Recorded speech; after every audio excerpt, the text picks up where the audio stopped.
Assalamualaikum warahmatullahi wabarakatuh.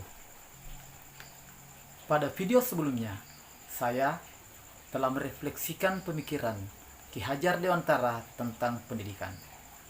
Namun pada kesempatan ini kita akan mendengarkan paparan dari seorang tokoh pendidikan di negeri ini yang akan merefleksikan pemikiran Ki Hajar Dewantara tentang pendidikan. Kita sambut bersama Bapak Dr. Iwan Syahril PhD. Beliau adalah Direktur Jenderal Guru dan Tenaga Kependidikan Kementerian Pendidikan dan Kebudayaan. Kita dengarkan bersama. Selamat mendengarkan. Setiap tanggal 2 Mei kita memperingati Hari Pendidikan Nasional yang diambil dari hari kelahiran Ki Hajar Dewantara. Melalui pendidikan, Ki Hajar berjuang melawan penjajah Belanda. Seperti apa ceritanya? Ayo teman-teman kita simak bersama. Ki Hajar Dewantara terlahir dengan nama Raden Mas Suwardi Suryaningrat pada tanggal 2 Mei 1889. Ia dibesarkan dalam lingkungan Keraton Pakualam di Yogyakarta. Ki Hajar sempat kuliah di Stovia atau Sekolah Dokter Pribumi. Kemudian ia bekerja sebagai wartawan di koran seperti Utusan Hindia dan Kaum Muda. Sejak muda, Ki Hajar berani menentang pemerintah kolonial Belanda. Bersama Daus Dekker dan Cipto Mangunkusumo, ia mendirikan Indis Partij pada tahun 1912 yang bertujuan mencapai Indonesia merdeka. Akibat kritiknya pada pemerintah Belanda, dalam tulisan Seandainya Aku Seorang Belanda, Ki Hajar diasingkan ke Pulau Bangka. Daus Dekker dan Cipto Mangunkusumo membela sahabat mereka. Sehingga akhirnya 3 serangkai ini diasingkan bersama-sama ke negeri Belanda. Masa pengasingan di Belanda dimanfaatkan Ki Hajar untuk mendalami dunia pendidikan dan pengajaran. Pada tahun 1919, Ki Hajar kembali ke tanah air dan terus mengkritik pemerintahan kolonial Belanda lewat tulisan-tulisannya. Akibatnya, ia pun sering keluar masuk penjara. Tanggal 3 Juli 1922, Ki Hajar mendirikan Lembaga Pendidikan Taman Siswa di Yogyakarta. Sejak saat itu, Suwardi Suryaningrat memakai nama Ki Hajar Dewantara. Anak-anak dari semua kalangan, baik ningrat maupun rakyat biasa, bisa bersekolah di Taman Siswa. Perguruan ini memiliki semboyan Ing Ngarso Sung Tulodo, Ing Madyo Mangunkarso, Tutwuri Handayani. Artinya, di depan memberi contoh, di tengah membangun semangat, dan di belakang memberi dorongan. Prinsip ini berlaku untuk semua pamong atau guru dan murid di Taman Siswa. Setelah Indonesia merdeka, Presiden Soekarno mengangkat Ki Hajar sebagai Menteri Pendidikan pertama. Semboyan Tutwuri Handayani pun hingga kini tetap dipakai dalam dunia pendidikan Indonesia. Bapak Ibu calon guru penggerak telah menyimak video profil sejarah Bapak Pendidikan Nasional kita Ki Hajar Dewantara. Pada kesempatan ini, izinkan saya untuk memaparkan refleksi saya terkait pemikiran Ki Hajar Dewantara untuk membuat kita lebih memahami impian besar beliau untuk membawa anak Indonesia mencapai kemerdekaan belajar. Ada 2 hal yang ingin saya sampaikan di sini. Pertama, beliau berkata bahwa pendidikan adalah tempat persemaian benih-benih kebudayaan. Pada hal ini, Ki Hajar membuat sebuah koneksi 2 hal yang tidak terpisahkan antara pendidikan dan kebudayaan. 2 hal ini adalah satu kesatuan. Menurut Ki Hajar, untuk mencapai kebudayaan yang kita mimpikan, peradaban bangsa yang kita cita-citakan, pendidikan adalah fondasinya. Atau dengan bahasanya Ki Hajar adalah tempat persemaian benih-benih kebudayaan. Dengan kata lain, pekerjaan yang kita lakukan di pendidikan bukan saja pekerjaan untuk anak bersekolah, ujian hasilnya baik, dan lain sebagainya, tapi adalah pekerjaan untuk menjemput kebudayaan yang kita cita-citakan. Dengan kata lain, ini adalah pekerjaan untuk membentuk peradaban. Jadi ini peran yang sangat penting antara pendidikan dan kebudayaan. Dua-duanya adalah satu ikatan yang tidak bisa dilepaskan. Yang kedua, inti dari filsafat Ki Hajar Dewantara itu adalah perubahan. Dalam hal ini, bagi saya, analogi yang tepat untuk filsafat Ki Hajar Dewantara itu adalah seperti tata surya. Selalu bergerak, selalu tidak pernah berhenti dari waktu ke waktu, dia tidak pernah statis. Karena itu bagi Ki Hajar, kebudayaan tidak boleh statis, harus terus bergerak. Dalam upaya pemeliharaan kebudayaan, bagi Ki Hajar, itu harus terus bergerak sesuai dengan kodrat alam dan kodrat zamannya. Jika kebudayaan itu terisolasi, kebudayaan itu akan menuju kehancuran. Pendidikan pun juga sama, tidak boleh statis. Pendidikan harus terus berubah, menjawab tuntutan zamannya.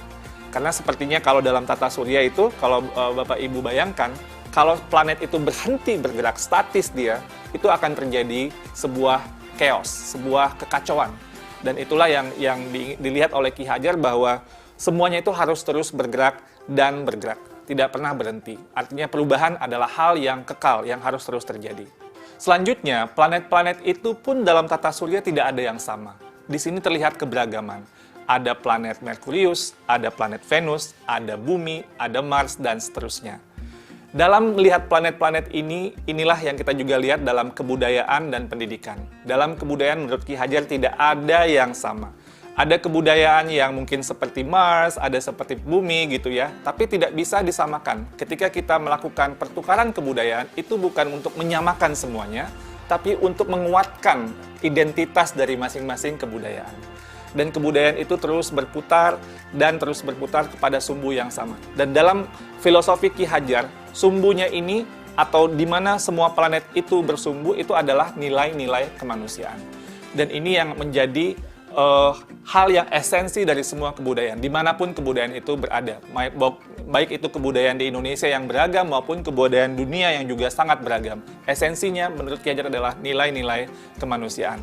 Pendidikan pun juga sama. Anak tidak pernah ada yang sama. Dua anak kembar itu tidak pernah sama persis, bahkan kembar siam sekalipun. Fitrah dari penciptaan dari Yang Maha Kuasa itu adalah keberagaman. Menurut Ki Hajar, biarkanlah anak-anak itu memiliki keunikannya sendiri-sendiri. Ibarat planet-planet tadi, mereka bergerak dengan kecepatannya sendiri-sendiri. Kalau Bapak Ibu lihat di tata surya, Merkurius itu berputar sangat cepat, sementara mungkin planet Jupiter itu agak lambat berputarnya. Dan ini mereka juga berputar dengan kecepatannya sendiri-sendiri sesuai dengan orbitnya masing-masing. Masing-masing punya cerita di dalam planet yang berbeda-beda. Jadi tidak bisa dipaksakan Bumi itu harus menjadi seperti Saturnus atau Neptunus itu menjadi Merkurius. Semua ada orbitnya masing-masing, semua bergerak pada sumbu yang sudah diatur dan menghamba pada nilai yang sama, yaitu nilai-nilai kemanusiaan. Nah, lalu apa yang kemudian menjadi relevansi pemikiran-pemikiran Ki Hajar Dewantara terhadap transformasi pendidikan yang sedang kita lakukan sekarang? Filosofi Ki Hajar adalah filosofi tentang perubahan, dan dalam hal ini ada 3 kerangka perubahan Ki Hajar Dewantara. Yang pertama adalah kodrat keadaan. Dalam melakukan perubahan, kita harus melihat kodrat keadaan yang terbagi 2. Pertama, kodrat alam, yang kedua, kodrat zaman. Kodrat alam itu adalah terkait dengan alam tempat di mana masyarakat itu berada. Seperti yang digambarkan oleh Ki Hajar, kalau alamnya daerah pertanian itu berbeda dengan daerah pegunungan atau daerah pantai. Yang 2 musim itu berbeda dengan 4 musim dan seterusnya. Ki Hajar bercerita bahwa kalau orang Belanda melihat orang Indonesia itu boros, karena orang Indonesia alamnya sangat ramah sekali. Jadi tidak pernah mungkin berpikir untuk masa depan yang terlalu jauh, karena alamnya selalu menyediakannya. Sedangkan orang Indonesia melihat Belanda itu pelit. Tapi ini Belanda dibentuk oleh alamnya juga, karena dia harus hidup 4 musim, dia harus berhemat, karena nanti ketika datang musim dingin, tidak bisa lagi tumbuh atau pertanian tidak bisa bergerak. Jadi ini kodrat alam yang membentuk sebuah kebudayaan, kebiasaan sebuah masyarakat. Nah, lalu juga ada kodrat zaman, bagian kedua dari kodrat keadaan. Kodrat zaman ini berarti bahwa walaupun alamnya sama, seperti daerah Bandung atau daerah Semarang dan lain sebagainya, itu tidak pernah sama dari waktu ke waktu. Jakarta tahun 1950 berbeda dengan Jakarta tahun 2020 dan akan berbeda dengan Jakarta 2050 dan seterusnya. Masing-masing zaman itu memiliki tantangannya sendiri-sendiri. Pada saat ini tantangan kita adalah bagaimana menjawab revolusi industri 4.0 dan sebagainya. Percepatan revolusi teknologi ini sangat luar biasa dan ini merupakan tantangan yang pada zaman ini sedang kita hadapi. Lalu yang kedua adalah prinsip melakukan perubahan. Kalau tadi kodrat keadaan, Yang kedua ini prinsip melakukan perubahan. Di sini ada yang namanya azas trikon. Kontinuitas, konvergensi, dan konsentris. Dalam melakukan perubahan, menurut Ki Hajar, kita harus melakukan sebuah dialog kritis dengan sejarah kita. Kita harus menjaga nilai utama dari masyarakat kita. Harus berakar pada identitas utama dari sebuah masyarakat. Jadi walaupun perubahan itu menjawab kodrat zaman, tapi nilai esensi budaya masyarakat itu harus tetap dipegang. Tapi juga harus ada dialog kritis sehingga bisa terus berubah. Jadi kontinuitas ini bisa terjaga dengan baik. Yang kedua, harus konvergensi. Maksudnya apa? Perubahan-perubahan yang kita lakukan itu harus menuju pada suatu titik yang memperkuat nilai-nilai kemanusiaan. Jadi, dalam konteks konvergensi ini, pendidikan itu harus memanusiakan dan memperkuat kemanusiaan kita. Yang ketiga, konsentris. Jadi, walaupun menuju pada nilai-nilai yang sama gitu, sumbu yang sama, tapi kita tetap harus menghargai keragaman yang ada. Karena kalau konsentris itu ibarat planet tadi, dia berputar sesuai dengan sumbunya, sesuai dengan orbitnya. Tidak bisa dicampur-campurkan. Karena itu, pendidikan itu harus menghargai keunikan. Karena itu juga, pendidikan itu harus memerdekakan. Biarkanlah masing-masing berputar pada sumbunya, beredar sesuai dengan orbitnya. Menurut kata Ki Hajar, pendidik itu ibarat petani. Petani itu dia bercocok tanam, dia memiliki banyak sekali misalnya bibit. Ada bibit padi, ada bibit jagung, ada bibit kedelai. Yang padi, tumbuhkanlah dia sebagai padi. Jangan menumbuhkan padi itu berharap menjadi jagung. Tidak akan pernah menjadi seperti itu. Dan jangan pula memelihara jagung dengan ilmu memelihara padi, nggak jadi tumbuh kembangnya jagung itu. Jadi masing-masing itu sesuai dengan kodratnya, dan itulah keragaman yang dihadapi oleh para pendidik dalam konteks kehidupan sehari-hari. Lalu yang ketiga, apa yang berubah? Yang berubah di sini adalah budi pekerti. Maksudnya ini apa? Ada dua kata di sini. Ada budi, ada pekerti. Budi itu, menurut bahasa Ki Hajar, itu ada 3 komponen, yaitu cipta, rasa, dan karsa.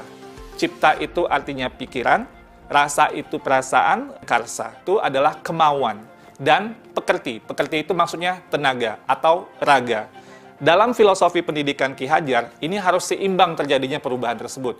Ada olah cipta, menajamkan pikiran, olah rasa, menghaluskan rasa, olah karsa, memperkuat kemauan, dan olahraga, menyehatkan jasmani. Sehingga pendidikan itu harus holistik, harus seimbang, tidak bisa timpang. Kalau pendidikan ini bisa kita lakukan dengan seimbang, menurut Ki Hajar, ini akan terjadi kesempurnaan budi pekerti yang membawa kita pada kebijaksanaan.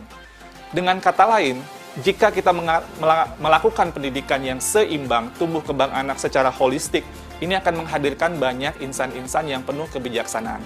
Sebaliknya, jika kita melakukan pendidikan dengan timpang, maka kita akan menciptakan masyarakat yang langka, bahkan mungkin hampa dengan kebijaksanaan.